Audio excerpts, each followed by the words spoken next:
بسم اللہ الرحمن الرحیم۔ رسول اللہ صلی اللہ تعالیٰ علیہ وآلہ وصحبہ وسلم کی حیات ظاہری میں وسیلے پر ہم نے کل دلائل پیش کیے، اور اس سے پہلے وسیلے کا معنی علماء عربیت، علماء لغت نے جو بیان کیا ہے اس سے بیان کیا۔ اب جناب رسالت مآب صلی اللہ علیہ وآلہ وصحبہ وسلم کی وصال با کمال اور پردہ فرمانے کے بعد جو وسیلے پر دلائل ہیں ان کو بیان کرتے ہیں۔ جناب حضرت عمر رضی اللہ تعالیٰ عنہ کے زمانے میں 1 سال قحط پڑ گیا، تو حضرت بلال بن حارث مزنی رضی اللہ تعالیٰ عنہ رسول اللہ صلی اللہ علیہ وسلم کے روضے پر حاضر ہوئے اور عرض کیا، اپنی امت کے لیے بارش کی دعا کیجیے۔ مصنف ابن ابی شیبہ کی جلد نمبر 12 میں حافظ ابن ابی شیبہ اپنی سند کے ساتھ اس روایت کرتے ہیں کہ مالک الدار جو جناب حضرت عمر رضی اللہ تعالیٰ عنہ کے وزیر خوراک تھے، وہ بیان کرتے ہیں کہ جناب حضرت عمر رضی اللہ عنہ کے زمانے میں ایک بار لوگوں پر قحط آ گیا۔ ایک شخص یعنی حضرت بلال بن حارث مزنی رسول پاک علیہ السلام کی قبر مبارک پر گئے اور عرض کی، یا رسول اللہ صلی اللہ علیہ وسلم، اپنی امت کے لیے بارش کی دعا کیجیے کیونکہ وہ قحط سے ہلاک ہو رہی۔ حضور نبی کریم علیہ السلام اس شخص کی خواب میں تشریف لائے اور فرمایا، عمر کے پاس جاؤ، ان کو سلام کہو اور یہ خبر دو کہ تم پر یقیناً بارش ہوگی، اور ان سے کہو تم پر سوجھ بوجھ لازم ہے، تم پر سوجھ بوجھ لازم ہے۔ پھر وہ حضرت عمر رضی اللہ عنہ کے پاس گئے اور ان کو یہ خبر دی۔ حضرت عمر رضی اللہ تعالیٰ عنہ رونے لگے اور کہا، اے اللہ، میں صرف اسی چیز کو ترک کرتا ہوں جس میں عاجز ہوں۔ حافظ ابن کثیر لکھتے ہیں کہ امام بیہقی نے اپنی سند کے ساتھ مالک سے روایت کرتے ہیں کہ حضرت عمر بن خطاب کے زمانے میں ایک بار قحط واقع ہوا، تو اسی حدیث مبارکہ کو وہ لکھتے ہیں اور فرماتے ہیں کہ البدایہ والنہایہ میں کہ اس حدیث کی سند صحیح ہے، یعنی اس کے سارے راوی درست ہیں۔ علم حدیث میں حافظ ابن کثیر کی شخصیت موافقین اور مخالفین جتنے بھی ان کو ماننے والے ہیں، نہیں ماننے والے، سب کے نزدیک حافظ ابن کثیر کی جو حیثیت ہے وہ مسلم ہے۔ اور ابن کثیر نے امام بیہقی کی اس روایت کو صحیح قرار دیا ہے، اور اس روایت میں یہ تصریح ہے کہ رسول پاک علیہ السلام کے وصال کے بعد حضرت بلال بن حارث مزنی رضی اللہ عنہ نے آپ کی قبر انور پر جا کر آپ سے بارش کی دعا کے لیے درخواست کی، اور حضرت عمر رضی اللہ عنہ سے یہ واقعہ اپنا اور خواب کو بیان کیا، اور حضرت عمر رضی اللہ تعالیٰ عنہ نے اس کو مقرر رکھا اور اس پر انکار نہیں کیا۔ تو اس سے معلوم ہوا حضرت عمر رضی اللہ عنہ کے نزدیک بھی وصال کے بعد صاحب قبر سے دعا کی درخواست کرنا جائز ہے۔ ٹھیک ہے جی۔ اس حدیث کے متعلق امام احمد بن حجر عسقلانی رحمہ اللہ تعالیٰ فتح الباری شرح صحیح البخاری کی جلد نمبر 2 میں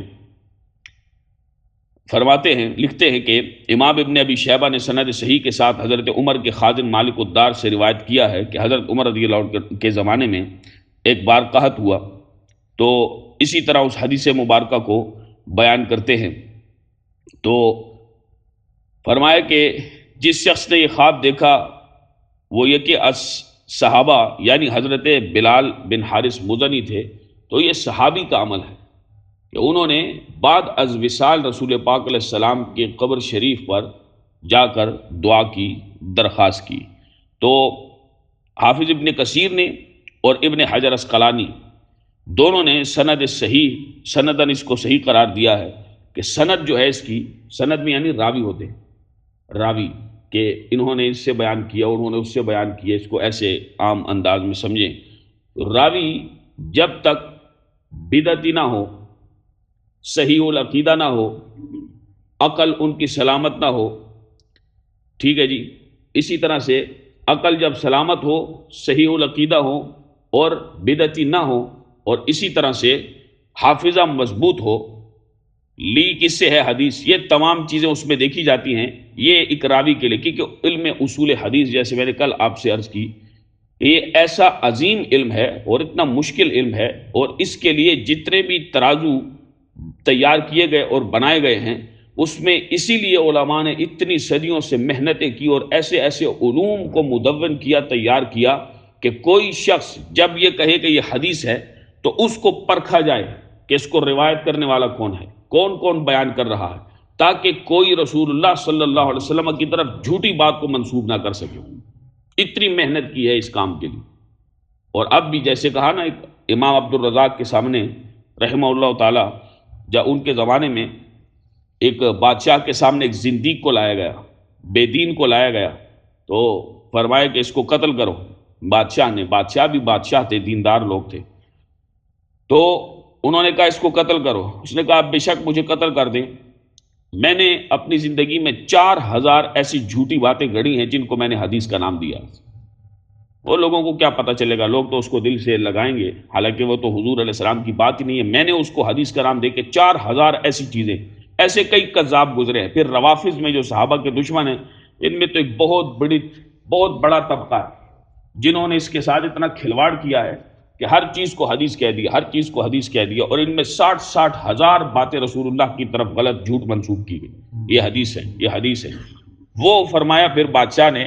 کہ کوئی بات نہیں، تم نے 4000 کیا، جتنی بھی باتیں گھڑی ہوں، ہمارے پاس امام عبد الرزاق محدث موجود ہیں،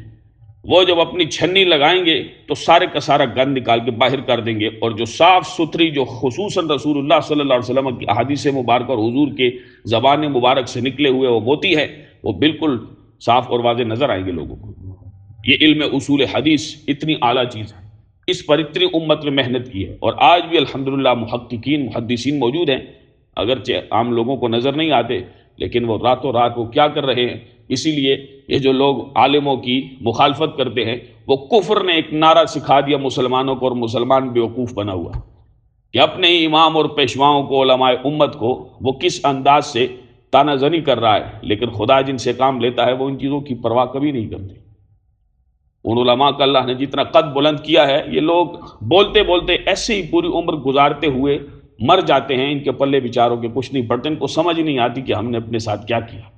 ہمیں تو چاہیے کہ ہم ان لوگوں کے ساتھ دست و بازو بن کے کام کریں۔ یہ تو خدا کی شان ہے کہ وہ جس سے کام لے، کام کیا نہیں جاتا۔ بزرگ فرماتے ہیں کام کیا نہیں جاتا، کام لیا جاتا ہے۔ یہ تو خدا کی توفیق ہے نا، لا حول ولا قوت الا باللہ العلی العظیم۔ یہ تو آپ کوئی نہیں کہہ سکتا کہ میرا کمال ہے، یہ تو اللہ کی شان ہے کہ وہ جس سے کام لے لے۔ بہرحال علم حدیث میں جو یہ میں نام لے رہا ہوں، یہ بڑے خوبصورت مبارک نام ہے، اپنے دور کے یہ پوری صدی کے مجدد رہے امام ابن حجر عسقلانی رحمہ اللہ تعالیٰ، کہ علم حدیث میں کتنا بڑا نام ہے ان کا، اللہ اکبر کبیر، اللہ ان کے صدقے ہماری گناہوں کو معاف فرمائے۔ حضرت عثمان رضی اللہ تعالیٰ عنہ بیان کرتے ہیں، یہ خلیفہ ثالث داماد رسول نہیں ہیں، یہ دوسرے صحابی ہیں، کہ ایک شخص اپنے کام سے حضرت عثمان بن عفان کے پاس جاتا تھا۔ حضرت عثمان رضی اللہ تعالیٰ عنہ اس کی طرف متوجہ نہیں ہوتے تھے، نہ اس کے کام کی طرف دھیان دیتے تھے۔ ایک دن اس شخص کی حضرت عثمان سے ملاقات ہوئی،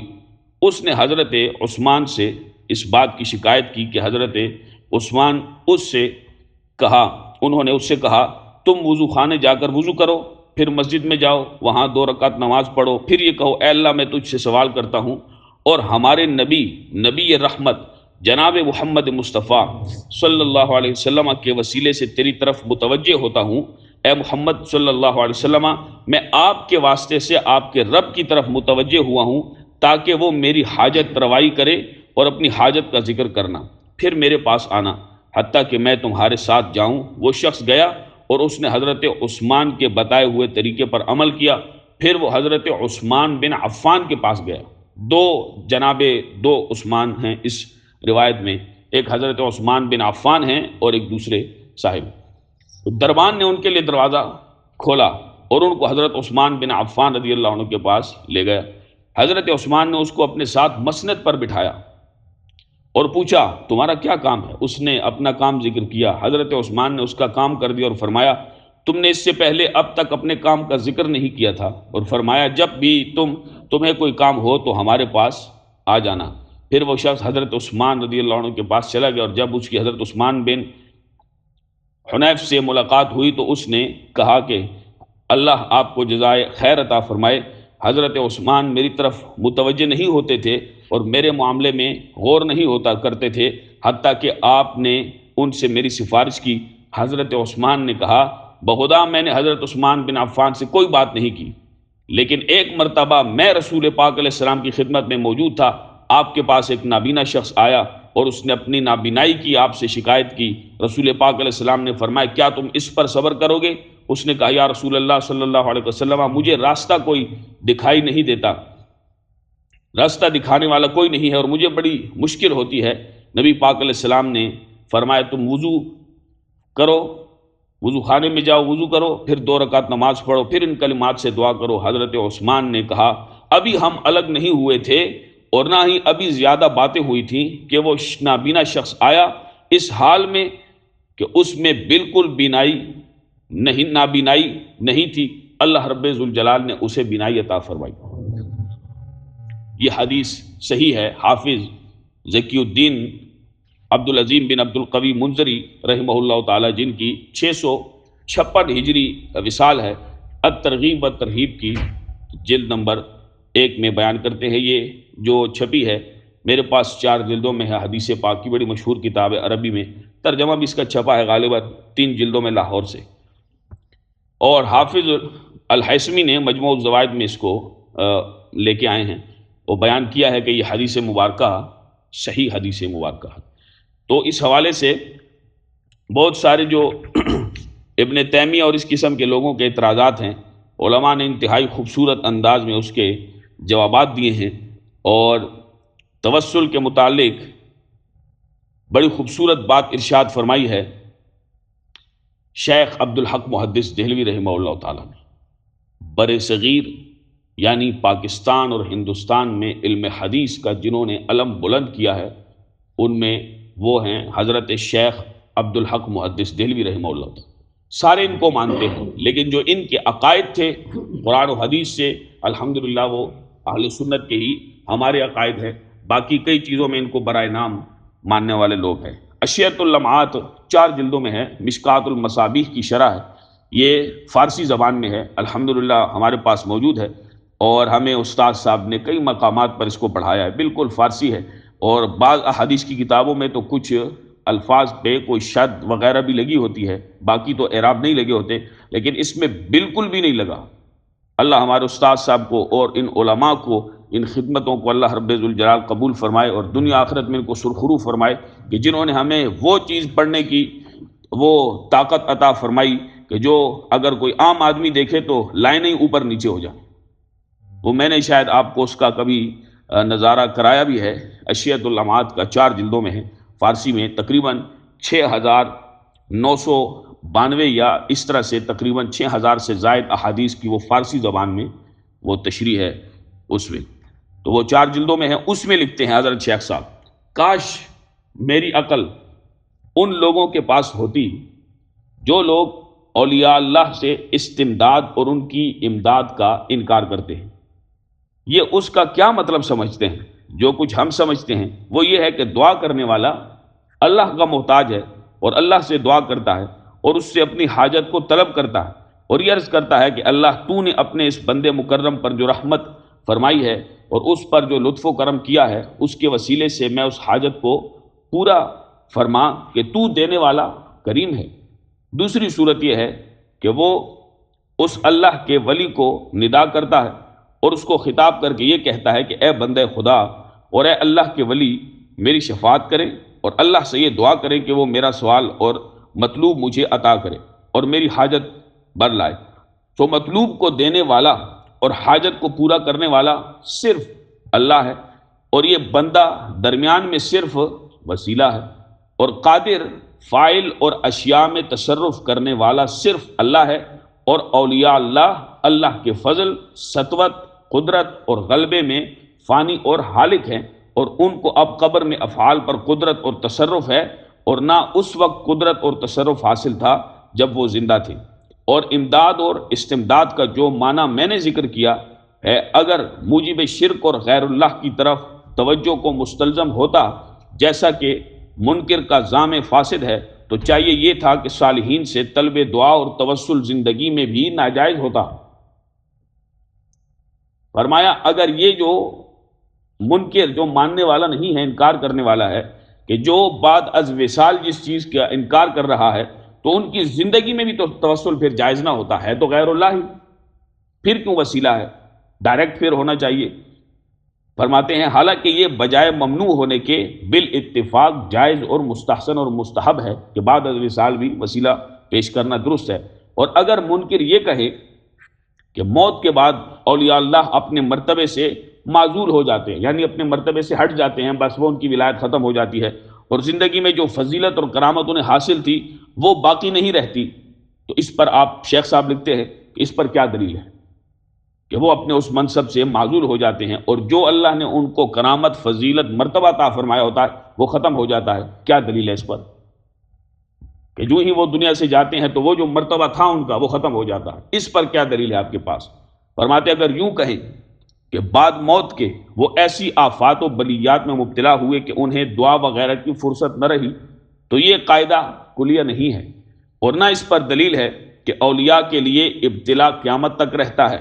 زیادہ سے زیادہ جو کہا جا سکتا ہے وہ یہ ہے کہ ہر اہل قبر سے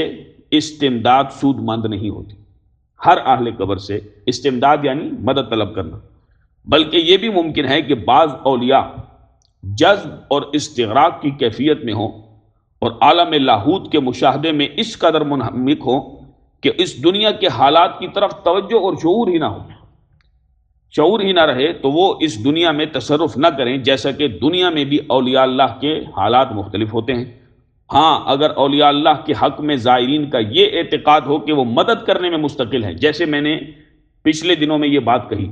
اگر کیا فرماتے ہیں اولیاء اللہ کے حق میں، یعنی کسی آدمی کا یہ عقیدہ ہو کہ زائرین جو ہیں، کہ یہ اعتقاد ہو، ان کا عقیدہ ہو کہ وہ جو یہ اولیاء اللہ ہے، صاحبان قبور ہیں، یہ مدد کرنے میں مستقل ہیں اور اللہ کی جانب توجہ کیے بغیر خود ذاتی قدرت سے امداد مدد کرتے ہیں، ٹھیک ہے جی، جیسے بعض جو ہلاک کا عقیدہ ہے کہ وہ قبر کو بوسہ دیتے ہیں اور سجدہ کرتے ہیں اور ان کی طرف منہ کر کے نماز پڑھتے ہیں، فرماتے ہیں یہ تمام افعال ممنوع اور حرام ہیں، اور نواقف عوام کے افعال کا کوئی اعتبار نہیں، جس کو پتہ ہی نہیں ہے وہ ایسے کام کر رہا ہے تو اس کا اعتبار نہیں، اس کو اٹھا کر پورے عقیدے پر لگا دینا، یہ دیکھو یہ والے لوگ ایسے کرتے ہیں، جیسے اکثر لوگ کہتے ہیں دیکھو یار یہ فلاں سجدے کر رہے ہیں، تو اب اس کا ایک کا عمل آپ اٹھا کے پھینک رہے ہیں، وہ جس نے پوری عمر نماز ہی نہیں پڑھی، اس کو نماز ہی درست نہیں آتی، نہ وہ قرآن پڑھ سکتا ہے، کسی عالم کو دیکھا ہو، کسی سمجھدار آدمی کو دیکھا ہو، ایسا تو کوئی نہیں کرتا، لیکن یہ بھی ظلم ہے۔ فرماتے ہیں کہ وہ خارج از بحث ہیں، ان لوگوں کے متعلق بحث نہیں ہوگی کہ ان کے افعال پر آپ یا عوام کے جو نواقف لوگ ہیں ان کے اس پر آپ بحثیں کریں، اور عارف بشریت اور عالم باحکام دین ان تمام منکرات سے سخت بیزار ہیں۔ الحمدللہ جو شیخ صاحب نے بات لکھی ہے وہی ہم اہل سنت کے علماء بیان کرتے ہیں، کتابوں میں اس کو لکھتے ہیں، تقریروں میں بیان کرتے ہیں۔ کیا فرماتے ہیں کہ جو عارف بشریت اور عالم باحکام دین ان تمام جتنے بھی منکرات ہیں، یہ سجدے کرنا، یہ طوافیں کرنا، یہ قبروں کی طرف نمازیں پڑھنا اور اس قسم کے کام کرنا، فرمایا ان سے علماء اور عارف مشائخ جو پیران عظام ہیں وہ سخت بیزار ہیں، اور مشائخ اور اہل کشف سے، ارواح کاملہ سے استفادہ کے بارے میں جو کچھ مروی ہے وہ حصر سے خارج ہے اور ان کی کتابوں میں مشہور اور مذکور ہے، حاجت نہیں فرماتے ہیں کہ ہم اس کو ذکر کریں، اور ممکن ہے کہ وہ منکر متعصب کو فائدہ نہ دے۔ کیا خوبصورت بات لکھی کہ اگر ہم وہ چیزیں جو مزید ہیں ان کو مزید بیان کریں تو فرمایا ممکن ہے جو متعصب آدمی ہوتا ہے اس کو جتنا بھی سمجھاؤ یہ پھر بھی کہے گا نہیں تم مشرک ہو، جتنا بھی آپ ان کو سمجھائیں، کتابیں لکھ دیں، تقریریں کریں۔ کیا پیر شیخ صاحب نے خوبصورت بات لکھی ہے کہ حاجت نہیں کہ ہم اس کو ذکر کریں، اور ممکن ہے کہ وہ منکر متعصب کو فائدہ ہی نہ دے، کہ جتنا ہم اس کو ذکر کر دیں پھر بھی وہ کہے گا نا سمجھی میں، جیسے جتنے لوگ کہتے ہیں یہ بھی شرک، یہ بھی شرک، یہ بھی شرک، وہ بھی شرک، وہ بھی شرک، وہ بھی، سب کچھ شرک ہی شرک۔ اب وہ شرک کی رٹ لگانے والے، اور وہ جو جیسے آپ عمرے کے لیے جاتے ہیں، ویڈیو میں بھی آپ نے دیکھا ہوگا کہ وہ جو آدمی ہے شیخ مظفر الدین نامی کا آدمی، وہ بہار کا ہے، بہاری ہے، ہندوستان کا ایک صوبہ ہے، تو یہ وہاں کا ہے مظفر الدین۔ اب وہ رسول اللہ صلی اللہ علیہ وسلم کے روضہ شریف کی طرف جتنے بھی لوگ جائیں، آپ اندازہ فرمائیں نا کہ پوری کائنات میں ہر مومن مسلمان، وہ عوام میں ہو، وہ علماء میں ہو، وہ مشائخ میں ہو، جو بھی مسلمان ہے وہ سب سے زیادہ اللہ سے اور مخلوق میں پھر سب سے زیادہ بڑھ کر ہر شے سے، اپنے ماں باپ سے، اولاد سے، دنیا کی ہر شے سے بڑھ کر رسول اللہ صلی اللہ علیہ وسلم سے محبت اور عقیدت رکھتا ہے، اس میں کوئی شک نہیں، الحمدللہ۔ اور اللہ اسی پر ہر مومن مسلمان کو ہم سب کو قائم دائم رکھے، کیونکہ یہی جو ہے وہ ایسی چیز ہے کہ جو اللہ کی بارگاہ میں بندے کو مقبول کرتی ہے، ورنہ سب راندہ درگاہ ہو جائے گا۔ لیکن وہاں پر جب لوگ جاتے ہیں، وہاں پر اتنی بدتمیزی وہ لوگ کرتے ہیں، آپ دیکھیں وہ کہتے ہیں جی فرقہ واریت نہیں ہونی چاہیے۔ اب فرقہ واریت تو آپ کے بادشاہوں نے جو وہاں پر بیٹھے ہیں انہوں نے باقاعدہ کہ اس کو ریالوں پہ رکھا ہوا ہے، اور جو بھی آتا ہے وہاں پہ بڑے بڑے معزز ترین ثنا خان حضرات اور علماء، آدمی کو اپنی کیفیت میں ایک درد لے کے وہاں پہ حاضر ہوتا ہے، اور وہاں پہ اس کو ہاتھوں سے پکڑ کے ادھر آؤ نا، تم تو نعت پڑھتے ہو پاکستان میں، ادھر آؤ نا، تم تو یہ کہتے ہو پاکستان میں، ادھر آؤ، کیا کر رہے ہو، اس طرف تم نے منہ کیوں کیا ہوا ہے؟ اب یہ کیا طریقہ ہے؟ یہ انسانیت ہے کہ مہمانوں کے ساتھ آدمی ایسا کام کرے، اور مسلمان کے ساتھ اس کو اتنا تنگ کرے کہ وہ خدا نہ خواستہ کہ وہ اس ہٹ درمی کی وجہ سے اگر وہ بد مذہب ہو جائے تو پھر مجھے بتاؤ یہ اس کا وبال کس پر جائے گا؟ یا جو ہے وہ پھر دیکھیں کسی مسلمان کو حتیٰ کہ حجر اسود کے متعلق فرمائے کہ اس کو بس استلام کیا جائے، استلام کر کے، کیونکہ رش ہو، کیونکہ کسی مسلمان کو تکلیف دینا یہ حرام ہے، اور جب رش ہو تو اس میں جب حجر اسود کو آپ بوسہ دیں گے تو لازمی بات ہے دھکا تو دیں گے، ایک کو بھی دیں گے، ایک کو نہیں، 100-200 آدمیوں کو دھکا دیں گے۔ اور جیسے میں نے ایک خاتون کو سنا، وہ کہہ رہی تھی کہ جی میں وہ اپنی بہو کو لے کے گئی، تو ہمارے خاندان کی عورت تھی، تو وہ میں اپنی بہو کو لے کے گئی تو اتنا میں نے وہ کیا، میں نے کہا جی بوسہ تو دوں گی، کہ رش میں جو میری بہو تھی اس کے ہونٹ جو ہے وہ نیلے ہو گئے۔ وہ بھئی کیا ضرورت ہے، جب شریعت نے کہہ دیا کہ استلام کر دو تو پھر بندے مارنے کی کیا ضرورت ہے؟ لیکن پتہ نہیں ہمارے دماغوں پہ کیا چیز سوار ہے، جی یادگار رہ جاتی ہے، اور ہر کسی کا دل میں ایک ادب احترام ہوتا ہے، لیکن اگلا بھی شریعت کا حکم دیکھے نا کہ یہ استلام سے تو ہو جاتا ہے، لیکن جو آپ کام کر رہے ہیں لوگوں کو دھکا دے کے، اب یہ کتنا برا ہے، حرام کام ہے نا مسلمان کو تکلیف دینا، کہ مسلمان کو تکلیف نہ دی جائے، بس دور سے استلام کیا جائے حجر اسود کی طرف ہاتھ اٹھا کے۔ لیکن دوسری طرف آپ دیکھیں جب مدینہ شریف میں مسلمان جاتے ہیں تو ان کو اس طرح کی اذیتیں دینا، کئی ایسے غریب لوگ جاتے ہیں اور وہ اپنی والہانہ عقیدت میں وہ مست ہوتے ہیں، اور وہ جو درد لے کے جاتے ہیں، اور وہاں پر اب وہی آدمی ادھر مت کرو منہ شرک ہے، ادھر منہ مت کرو شرک ہے، ادھر مت کھڑے ہو یہ بھی شرک ہے، لوگوں سے باس مباحثے اور عجیب فرقہ واریت کا وہاں پہ ماحول گرم کیا ہوتا ہے۔ وہی آدمی ہندوستان میں جب جاتا ہے اپنے ماں باپ کی قبر پہ، پچھلے دنوں اس کی ویڈیو چڑھی تو پوری دنیا نے اس کو پھر ہار بھی پہنائے تھے، وہ کس چیز کے ہار تھے وہ اگر کوئی ویڈیو کے نیچے دیکھے تو ان کو سمجھ آ جائے گی۔ تو اس پر وہ اپنے ماں باپ کی قبر بھی بتا رہا ہے، یہ جی میری ماں کی قبر ہے، یہ میرے باپ کی، اور جوتیاں بھی ہاتھ میں اٹھائی ہوئی۔ اب جوتی پہنو نا، تم تو دنیا کو قبر پرست کہتے ہو، اور یہاں تم اپنے ماں باپ کی تعظیم کے لیے جوتی ہاتھ میں اٹھائیے، پہنی بھی نہیں ہے، اور اس گھاس میں تو پیدل چل رہا ہے، یہ میری ماں کی قبر ہے، یہ میری، اب قبریں بتانے کی کیا ضرورت ہے؟ یہ سب سے بڑے قبر پرست تو تم ہو، لوگوں کو تم مشرک کہتے ہو، کافر کہتے ہو، پوری امت کو تم نے چھوڑا نہیں ہے، بڑے بڑے ائمہ اور اماموں کو، اور اپنی تمہاری حالت کیا ہے؟ یہ دنیا کو تم اپنی ماں باپ کی قبریں بتا رہے ہو۔ تو یہ سب تماشا اور ڈرامہ، ان لوگوں کے شر سے اللہ پناہ دے کہ جنہوں نے پوری دنیا میں اسلام کا نام بدنام کیا۔ یہ نرے بیوقوف لوگ ہیں کہ ان کو دین کی خدا کی قسم سمجھ نہیں ہے۔ یہ سلفی غیر مقلدوں کی بات کر رہا ہوں، یہ جتنا بھی طبقہ جی، وہ پچھلے دنوں میں وہ سردار سلیم حیدر خان نام کا ایک آدمی ہے، اس نے جب باتیں کی، جی ہم علماء حق کو مانتے ہیں، یہ مولوی یہ کیا ہوتے ہیں، فلاں ہوتے ہیں، ہم علماء حق کو، میں نے کہا جیسا تو ہے ویسے تیرے علماء حق بھی ہیں۔ اب وہ جن کو علماء حق کہتا ہے وہ یہی سارا طبقہ تھا، کیونکہ یہ سارے ان کو کوئی دین اسلام کی یعنی ان کا کوئی نظریہ نہیں۔ اب جب یہ اس جگہ پہ گئے گاؤں میں تو وہاں پہ لوگ وہ ڈھول بجا رہے ہیں، اور وہی ملا لوگ یہ جو دنیا کو کافر مشرک کہتے ہیں وہ ڈھول والوں پہ اس پہ پیسے پھینک رہے ہیں۔ میں نے کہا یہ تمہارے علماء حق ہے، ہمیں سمجھ آ گئی ہے، اسی لیے تمہاری زبان اتنی زہریلی ہے، اللہ تم جیسے لوگوں کے شر سے جو صحابہ کے گستاخ محفوظ و معمون فرمائے۔ بات وہ ہوگی،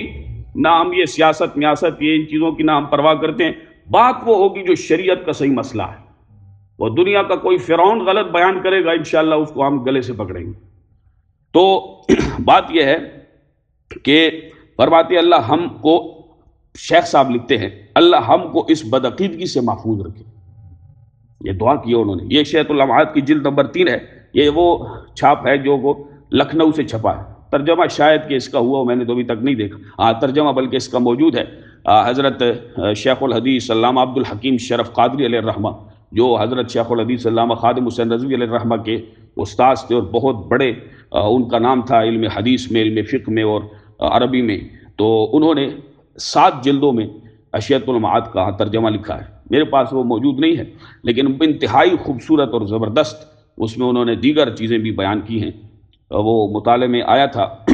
چند سال پہلے، 6-7 سال پہلے۔ توسل جو ہے وہ بعد از وصال، اس کے متعلق علامہ آلوسی بہت بڑے تفسیر میں ان کا نام ہے، آپ لکھتے ہیں نبی کریم علیہ السلام کی زندگی میں اور آپ کے وصال کے بعد آپ کی عزت اور وجاہت کے وسیلے سے اللہ سے دعا کرنے میں میرے نزدیک کوئی حرج نہیں۔ فرماتے ہیں کہ عزت اور وجاہت جو رسول پاک علیہ السلام کی ہے، آپ کے وصال با کمال کے بعد دعا کرنے میں فرماتے ہیں میرے نزدیک کوئی حرج نہیں ہے۔ اور آپ کی وجاہت سے یہاں اللہ کی ایک صفت مراد ہے، مثلا اللہ کی آپ سے وہ کامل محبت جس کا یہ تقاضا ہے کہ اللہ آپ کی دعا کو مسترد نہ کرے اور آپ کی شفاعت کو قبول فرمائے۔ اور جب کوئی شخص دعا میں کہتا ہے اے اللہ میں تیرے نبی علیہ السلام کے وجاہت کے وسیلے سے دعا کرتا ہوں تو میری حاجت کو پورا فرما، تو اس دعا کا معنی یہ ہے کہ اے اللہ میں اپنی اس حاجت کو پورا کرنے میں تیری محبت کو وسیلہ بناتا ہوں، اور اس دعا میں اور تمہارے اس قول میں کوئی فرق نہیں ہے کہ اے اللہ میں تیری رحمت کو وسیلہ بناتا ہوں کہ تو میرا یہ کام کر دے، بلکہ میں یہ کہنا بھی جائز سمجھتا ہوں کہ کوئی شخص یہ کہے اے اللہ میں تجھ کو نبی کریم علیہ السلام کی وجاہت کی قسم دیتا ہوں کہ تو یہ کام کر دے۔ مفسرین نے تو یہاں تک لکھا ہے، روح المعانی ہے، یہ جلد نمبر 2 ہے، علم تفسیر میں بہت بڑا نام ہے علامہ محمود سید محمود آلوسی حنفی رحمہ اللہ تعالیٰ کا۔ فرماتے ہیں حرمت کے ساتھ سوال کرنے میں ایک جیسی بحث ہے، وجاہت اور حرمت۔ توسل اور ذات محض کی قسم دینے میں یہ بحث جاری نہیں ہوگی۔ ہاں وجاہت اور حرمت کے وسیلے سے دعا کرنا کسی صحابی سے منقول نہیں ہے، اور شاید اس کی وجہ یہ ہو کہ صحابہ وسیلے کے ساتھ دعا کرنے سے اس لیے اجتناب کرتے تھے کہ لوگوں کے ذہنوں میں کوئی بدعقیدگی جگہ نہ پکڑے، کیونکہ ان کا زمانہ بتوں کے ساتھ توسل کرنے کے قریب تھا۔ وہ جو زمانہ تھا کیونکہ اب تو پھر اسلام پہ 14 صدیاں گزر چکی، 14 صدیاں گزر چکی ہیں، لوگوں کے عقائد راسخ ہیں، وہ خدا کے سوا کسی کو معبود نہیں سمجھتے، اور نہ یہ خیال جاتا ہے۔ کل بھی میں ایک تحریر پڑھ رہا تھا، کسی جاہل نے لکھی ہوئی تھی کہ یہ اللہ کو، نبیوں کو اللہ کے مد مقابل لے آتے، ولا حول ولا قوت۔ ایک دلیل بتاؤ، ایک کتاب کی عبارت بتاؤ، خدا کی قسم ہم جو ہے وہ ہم چھوڑ دیں گے سب کچھ۔ ایک کسی مستند عالم دین کی کتاب بتاؤ جو خدا کے مقابلے میں اللہ کے نبیوں اور رسولوں اور ولیوں کو مد مقابل لاتا ہو۔ یہ کس نے تمہیں کہا؟ سمجھ ہی نہیں ہے نا، جیسے میں نے کہا یہ بیوقوفوں کا طبقہ ہے۔ مد مقابل کہاں لکھا ہے؟ مخلوق سمجھتے ہیں اللہ کی، اور اللہ نے ان کو طاقت تصرف دیا ہے، اور یہ دلائل موجود ہیں، یہ سارے کوئی عام باتیں نہیں ہیں، ان سے ہم تک یہ تمام چیزیں پہنچی ہیں، اور ہم یہ نظریہ رکھتے ہیں۔ الحمدللہ ہمارا کوئی اپنے سے بنایا ہوا نہیں ہے، جو عبارت ہے وہ بیان کر رہے ہیں۔ اور فرماتے ہیں کیونکہ اس زمانہ وہ جو تھا وہ بتوں کے ساتھ توسل کرنے کے قریب تھا، کہ وہ بتوں کو ماننے والے لوگ تھے اس وقت جو رہتے تھے مشرکین مکہ۔ اس کے بعد فرماتے ہیں ائمہ طاہرین نے بھی صحابہ کی اقتداء میں وسیلے کے ساتھ دعا نہیں کی۔ رسول اللہ صلی اللہ علیہ وسلم کعبہ کی اس وقت کی عمارت کو منہدم کر کے